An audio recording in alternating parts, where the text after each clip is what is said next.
Iran ইসরায়েলের মধ্যে চলমান সংঘাত অব্যাহত রয়েছে। কোনো শর্ত ছাড়াই ইরানকে আত্মসমর্পণের কথা বলছেন মার্কিন প্রেসিডেন্ট ডোনাল্ড ট্রাম্প। এরপর ট্রাম্পের হুমকির জবাব দিয়েছেন ইরানের সর্বোচ্চ নেতা আয়াতুল্লাহ আলী খামেনি। মঙ্গলবার এক্সে দেয়া পোস্টে পূর্ণ মাত্রায় যুদ্ধ শুরুর ইঙ্গিত দিয়েছেন তিনি। টানা ষষ্ঠ দিনের মতো চলছে ইরান ইসরায়েল সংঘাত। সময় যত এগোচ্ছে সংঘাত ততই তীব্রতর হচ্ছে। মঙ্গলবারও ফের পাল্টাপাল্টি হামলা করেছে তেহরান, তেল আবিব। একে অপরের বিরুদ্ধে করা হামলায় দুই দেশই বিপর্যস্ত। 3 দিনের জন্য বন্ধ ঘোষণা করা হয়েছে জেরুজালেমের মার্কিন দূতাবাস।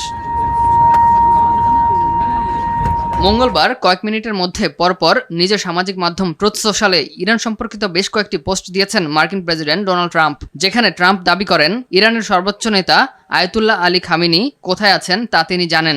ইরানের আকাশের নিয়ন্ত্রণ নিজেদের নিয়ন্ত্রণে রাখারও কথা জানান ট্রাম্প।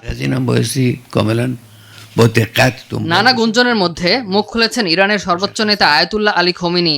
এক্সে করা এক পোস্টে ট্রাম্প ইসরায়েল ও পশ্চিমাদের উদ্দেশ্য করে দেয়া বার্তায় যুদ্ধ শুরুর কথা জানান আলী খোমেনি।